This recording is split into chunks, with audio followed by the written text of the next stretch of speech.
আয়োজন করেছি। এই যখন শুধু আমাদের একাদের নয়, আমাদের সবাই সহযোগিতা বলুন না, কিছু বলুন। জয় মাতারা, জয় গুরু বামদেব। আমি এসেছি আমার গ্রামে, আমার পাড়া, সেই আনন্দপুর নয়নি। আমি ভীষণ খুশি। আমি 19টা বছর পরে আমি আমার গ্রামেতে।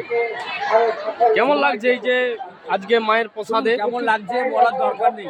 এতে ভালো লাগার জায়গা অনেক অনেক, খারাপ লাগার জায়গা কিছু নেই। যে মায়ের প্রসাদ, আর আমি এইটুখানি মনে করি আমরা যারা মায়ের সন্তান, আমরা যারা মায়ের ভক্ত, তারা একটুখানি চেষ্টা করি মায়ের প্রসাদ নেওয়ার জন্য।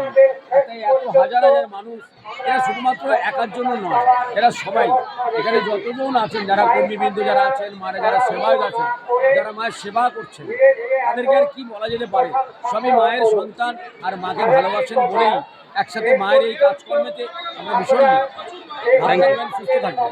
জয় মাতা।